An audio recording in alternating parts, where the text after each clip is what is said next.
Hey, Chopperfett family. Welcome to the initial episode of the Dyna-mic Show. I am Chopperfett, and with me as always is FletchDyna. Hello everybody, I'm Fletch, and we're here on our first episode of the Dyna-mic Duo.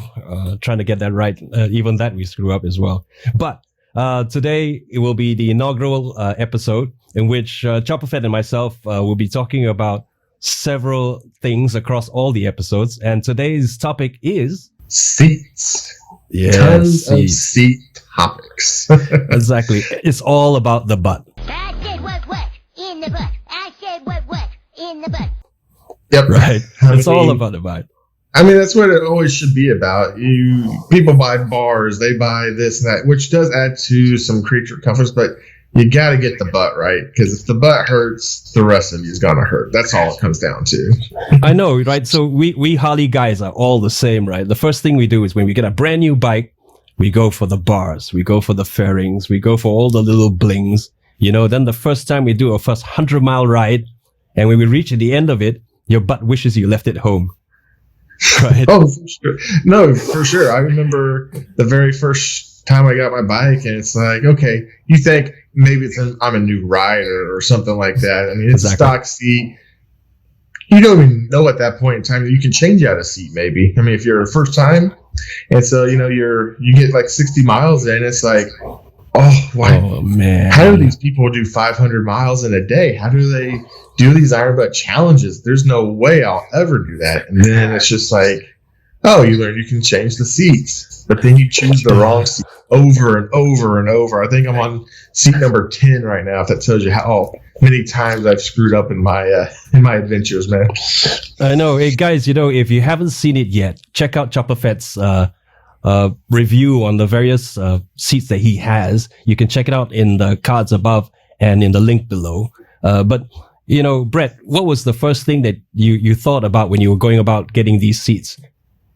First thing I was going for is I wanted the look. So I had the Lowrider, so I had the 2-up stock seat. Right. And, you know, what do you want on a chopper? You want a solo seat. So the first thing I did was I found, a Street Bob comes with a solo seat.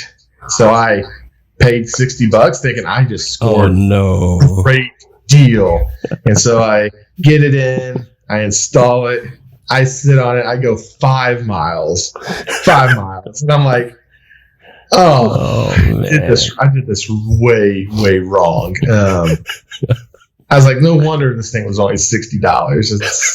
At that point, you're already starting to wonder, did I get what I paid for? And yeah, exactly. I did. I know. I mean, that was a stock seat for me, right? I'm on the Street Bob, right? And the moment I got on it, and when I took it out from the showroom, the first day I got it, and we were doing a meetup about, I don't know, about 50 kilometers. Imagine, that's not a lot, right? I think it's about like 20, 30 miles. Mm-hmm. And when I hit the destination at this hog meeting, I was thinking, I got to get rid of this thing, man. My butt really hurts, you know, and it was just a stock seat, right? It looks good, right? And I think what happens is that we always think about the looks, but what we don't realize is that sometimes if we go out and we look at the aftermarket guys, because I don't know why Harley Davidson, when they make those so-called comfortable seats, right? It just doesn't look right, you know. I got a case in point with that because I have one in my garage, and I think you might have one. Yeah, the Sundowner. I mean, while they do scream comfort, they scream couch cushion, and that's basically what you're doing. You're putting a couch cushion on your motorcycle, and it looks like that's what you're doing. So, I think I have the solo. I think you have the 2-up. Is that correct? That's correct. I have the 2-up. So, I mean, I have the solo, which isn't terrible looking, but I also have had the 2-up as well, which actually did add a little bit more back support. But man, for me, that seat's hard to look at on a Dyna anyway. I mean, if you're on a bagger, you could probably get away with it, but when you're on a Sporty or a Sportster or a Dyna, it's just, I don't know. It's hard, but it does serve its purpose. If you want to put it down, it will allow you to do so. So that's why it's still sitting in my garage, because there is a purpose for it. I know that's a good thing about the Sundowner seat. The only thing is that, okay, when we talk about looks, and I think sometimes we don't have to really think too much about looks sometimes, but it does help if we can get a seat that is both comfortable and good looking. The problem with the Sundowner seat is that I'm not too sure if you realize it. It puts you 2 inches up and 2 inches back, right? So if you're like me, I'm about 6 feet, and you're about 6'2", right? So if we're okay, no matter if it puts us back a little bit, maybe it's great, right? To get a little bit of stretch out and stuff. But imagine if you were someone who's vertically inclined or vertically challenged, right? I mean, then you won't be able to reach the pegs. You will probably have to change the pegs, or worse still, you have a beautiful fairing that keeps everything off you, and suddenly you're above the fairing, right? 2 inches makes a difference, right? So we have to probably consider several things. And I think besides the look and the comfort, which we'll probably get to it in a bit, I think we need to look into the most important thing. How does you as a rider sit on the bike when you put that seat on, right? For sure. Because I know there's some seats that are going to sit you squatty low. You're going to flat foot those, no problem. And then there's going to be stuff like the Sundowner where even at 6'2", I wasn't tippy toeing, but I wasn't as sure on my flat feet. Like I could tell, like it was, another inch taller, I wouldn't have been able to flat foot. So, those things make it kind of hard to judge though too, because when you buy a seat, 99% of the time you don't have a buddy or a local contact where you could go try that seat out. Exactly. So you're taking a hunch that this is going to work out, and then pray that they have a good return policy. They usually don't. Yeah, that's with Harley Davidson. I think, initially I remember they in most of the major Harley Davidsons, they promised that, if you're going to buy a seat from them, they will be able to put it onto a bike and you can try it out. But, we've got so many types of models and so many types of bikes. And sometimes even if it wasn't stock, things that changes the height would also be a suspension, right? But we won't get into suspension. But still, when we decide on getting a seat, it's about safety, right? And you mentioned flat footing, because I think that's the most important thing in any bike, whether it's a sports bike or a sports adventure bike or what have you. Although I've seen a lot of people who put on seats on those BMWs, right? And they end up tiptoeing, which I think is the worst thing you could be doing. I've had people fall at gas stations simply because they were not flat-footed. They stop at the gas station, they put their foot down and slip. And then the bike falls on them, and oh my God. And it's all because they changed a seat Right. or that changes the height and the way it works for that particular bike. I mean, I know personally, I've had my feet slip when I flat foot too. Like you come across a patch of gravel or some of that loose sandy stuff. Exactly. So even when I come to a stop and I put down my full foot, if that's slipping on me, I can only imagine what it would be if I'm slipping with a tippy toe down. I have no control. I mean, the bike's going down if I slip on a tippy toe. So yeah, it's definitely safety, especially with the weight of our bikes, 600, 650 pounds.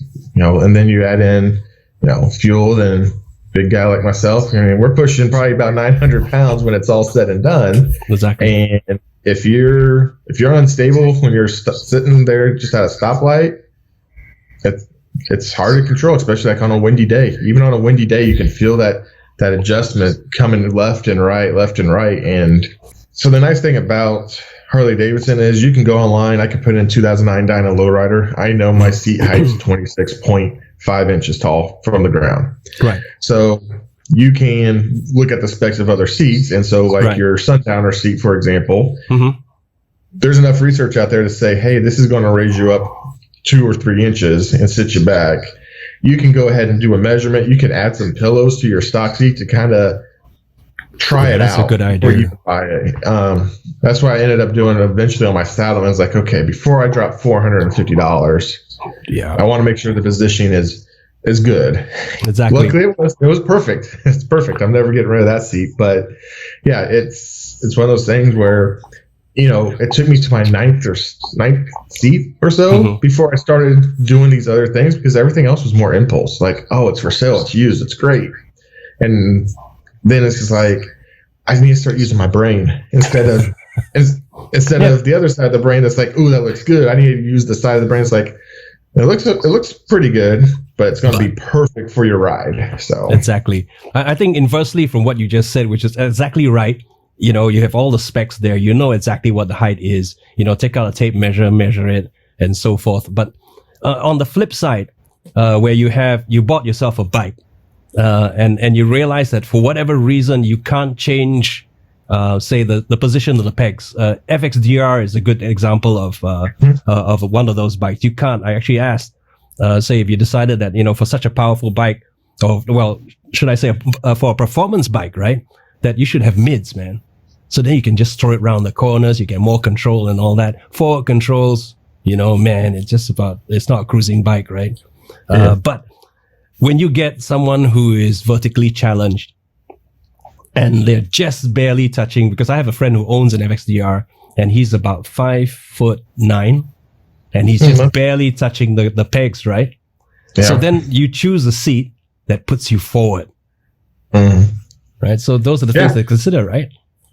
Yep. Now, Graham, when you get moved forward, that's going to change other aspects, but you dial in the butt first. Exactly. And then the rest of it you can fiddle with. You can fiddle with, maybe not in his case, you can't fiddle with the pegs, but you can fiddle with the bars. But as long as your seating is right, then that's where you need to build off of. Any build should be built off of that seat. So get yourself comfortable, get what you want for long distance, and then build the bike around you. Exactly. I think another thing that we can consider, since we're talking about right now about positioning, right? You're right. So to recap, we look at our specs, we look at the specs of the seat, we look at how it sits us in the bike, right? And then finally how it looks on the bike. That should be the last consideration.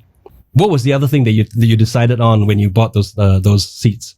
So eventually I got to the point where, because my wife rides her own bike, so I never really needed a 2-up seat. So that's why the step-up seat never really appealed to me before.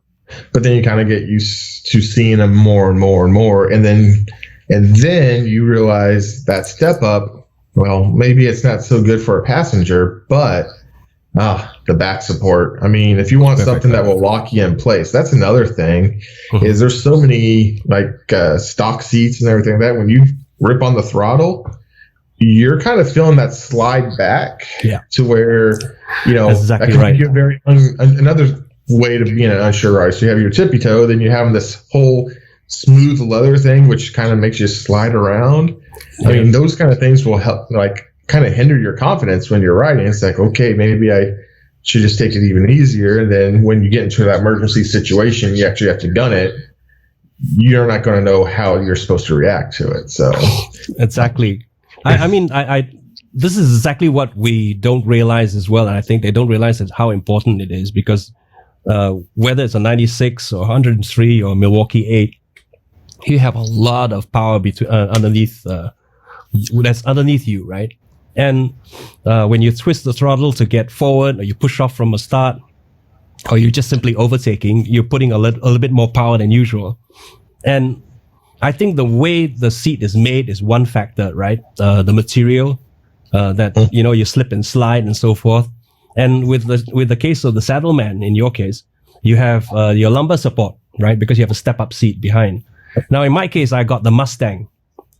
And the Mustang sits you pretty well inside. You have a little bit of a lumbar support, but I went one step further and I added a backrest.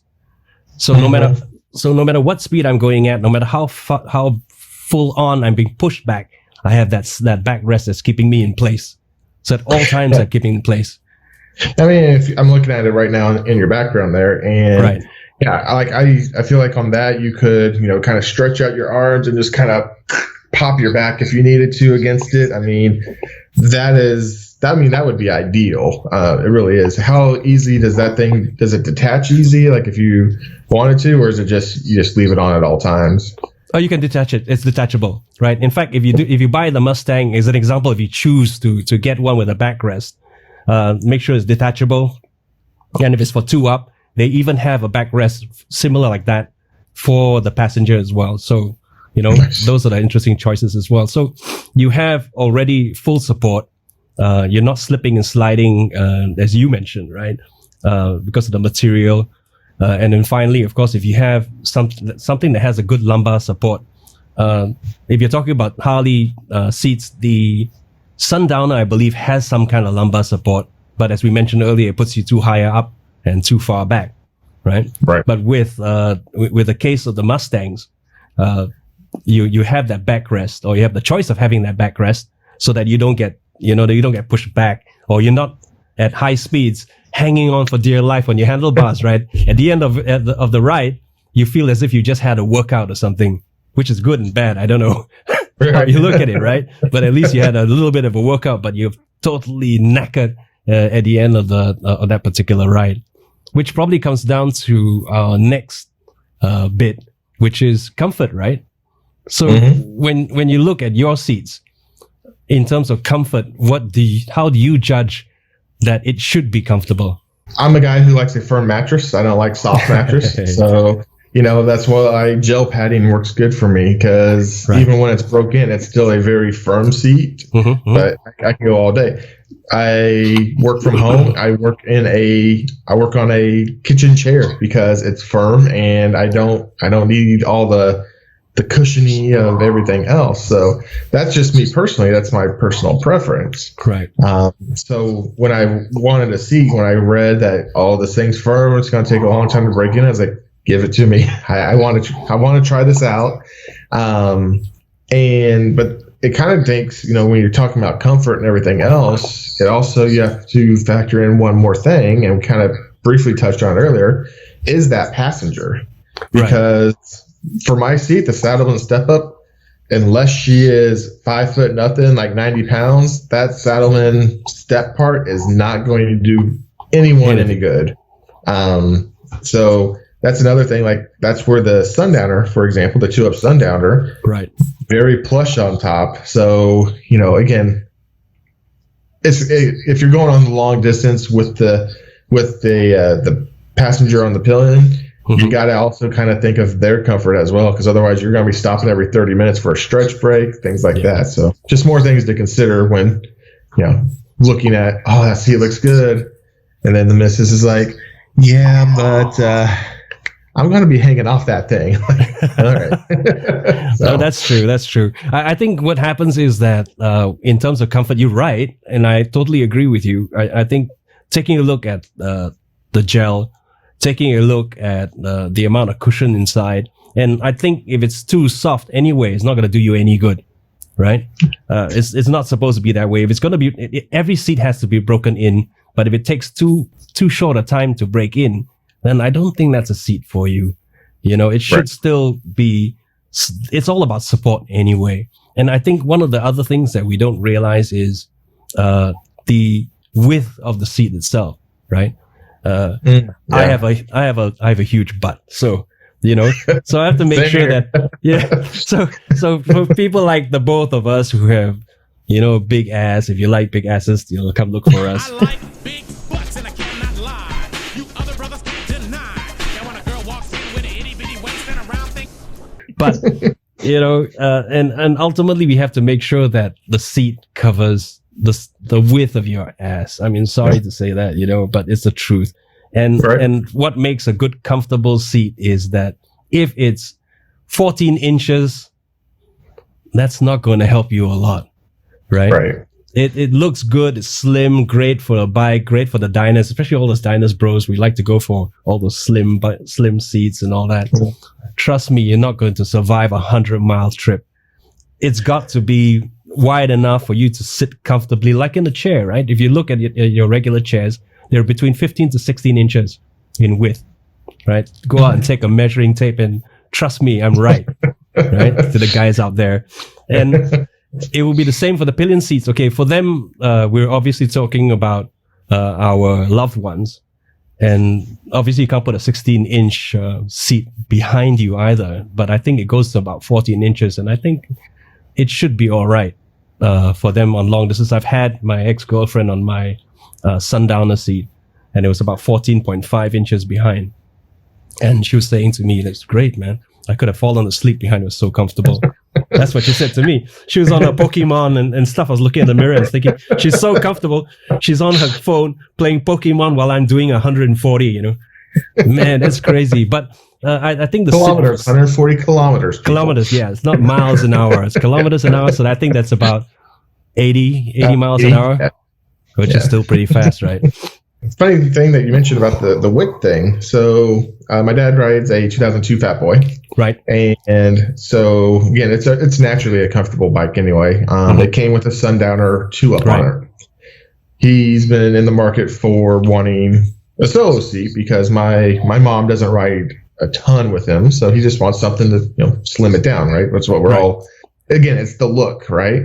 Exactly. So he actually started with the Mustang seat, and again, it's body shape. Me and you maybe are a little bit wider guys. Yeah. My dad's more on that slender, and so when he sat on the wide tripper, I think it was by Mustang. I think it's something along those lines. Yep. He's like, it was too big for him, so he ended up going with the Saddle and Dominator, which is a more narrow seat, but it also still had that lumbar support that he was after. Kind of like I can tell in your Mustang seat back there has that same little lip. Luckily, Mustang took that seat back from him, but because he never went on an actual ride with it, he just sat on. He knew it was wrong, but he took the initial ride on that Saddleman, and he's like, "Yeah, this is." Yeah, when you sit on it, you should know this is the seat, right? It should just be, yes, this is good. Let's just keep going now. So. Exactly. I think from experience we'll probably know. So if you're a new rider, because we talked about experience, having lots of some experience or lots of experience, we will roughly know what seat should fit us and how comfortable it is and how well we fare on the bike. But as a new rider, right, we have to look at how you sit on the bike first, right? Whether you're close to the bars, far away from the bars, far away from the pegs and the controls. And once you got there, the next thing will be comfort. So what we're looking for in comfort? What we're looking for in comfort is when you put your leg over, you should be able to, when you reach out, are the bars stretched out? Are they drag bars? Are they pullbacks? What are they? Right. I shouldn't have to feel any strain in my back. Sure. Because of that. Right. And then two, am I, kind of like we were talking about the FXDR, are my legs able to reach? I mean, even if they can reach, doesn't mean it's going to be the most comfortable approach for you. I was fortunate because actually my Dyna is my first bike. I've only been riding for 3 years. Right. And so luckily it came with mids, but the other person put forwards on it. Right. So when I actually went and sat on the bike, after I sat on probably 50 or 60 other bikes to begin with, like they all never really felt right. So then when I sat on that one, it had the forwards, and then it had like the low dipped seat. I was like, that was the initial comfort that I needed. And then, as you kind of build on that and you become more experienced, like when I go to buy my next bike, I'm going to buy something that's comfortable off the showroom floor or wherever I get it from. And then I know from there, I can build it off of the seat. It all comes back to that seat. So, I mean, that's just what you got to look for is what seat out there is going to support me the way I need to be supported. And then when I choose that seat, can I build the look of the bike around it to complement it? So that's kind of what I would look for going forward. Exactly. So we know that it's how you sit on the bike, comfort. And then finally, I think it's the measurement of the seats as well is important, right? Anything less than 14 inches is not going to do you any good. Yeah, exactly, right? So your butt's going to be hanging out, right? We don't want your butt to be hanging out of the bike. Because it's okay if we're running from store to store or bar hopping or what have you. 50 to 100 miles may be okay. You cross the 200 miles, you need to be sitting in the bike. And that's basically what it is, right? And I think the good test would be take your own chair at home, sit down on it, choose the comfortable chair that I'm not talking about a sofa though, right? Just a regular chair that you work on, right? Sundowner, There's a sundowner, right? Sit on that chair and you say, okay, this is a comfortable chair that I can work off on the computer, do my work and stuff. Then you take out a measuring tape. Trust me, it is more than 14 inches, right? And that should be your base start and how you choose a seat as well in terms of comfort. Because trust me, at the end of 300 miles, your butt's going to thank you. Yeah. If they go and watch that Comparo video that I did, that Revere seat by Mustang, I guarantee you, I don't think there's no way it was 14 inches wide. It was maybe 10 to 12. It literally felt like I was riding on the frame of the bike. And I got a block from home. I was like, oh, this is a mistake. This was another mistake. Like, exactly, right? So because we don't realize that how bad it can be if we don't get the right width, right? Yeah, for sure. Yep. So go ahead and measure it out. I mean, the Mustang seat you see in my picture there is 16.5 inches. It sits me well into the bike. I don't have cramps on my butt and my hips because that's where it's going to happen, right?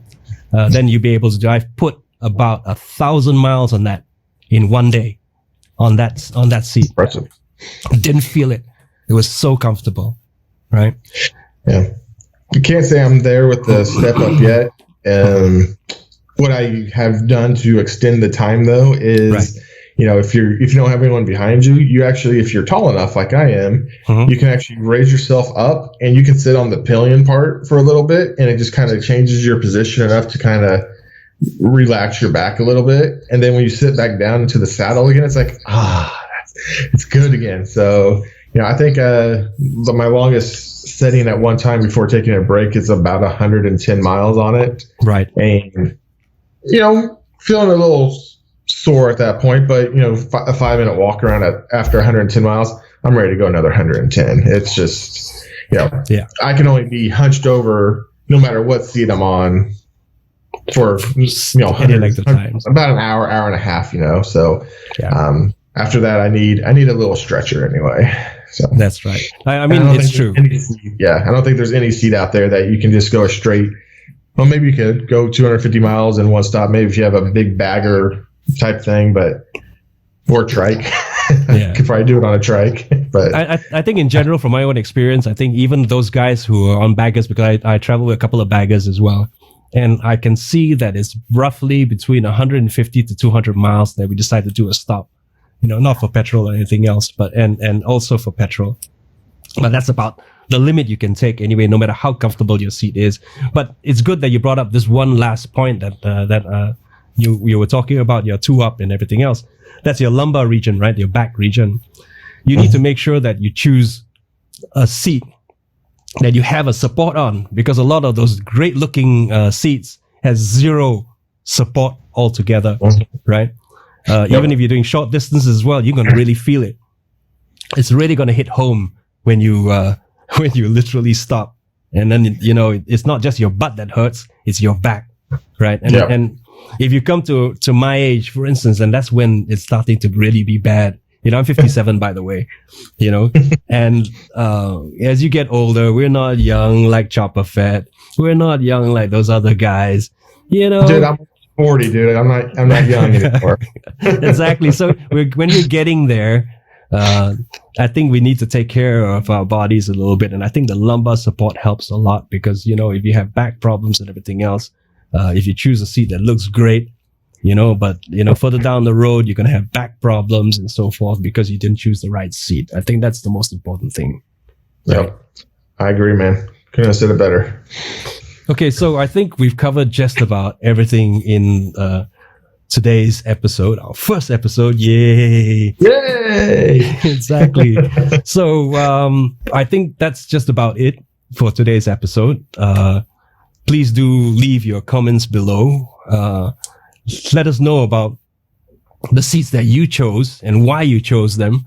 and how it affects your ride in terms of comfort, in terms of distance, and how you sit on the bike, right? So that's it for us today. I'm Fletch.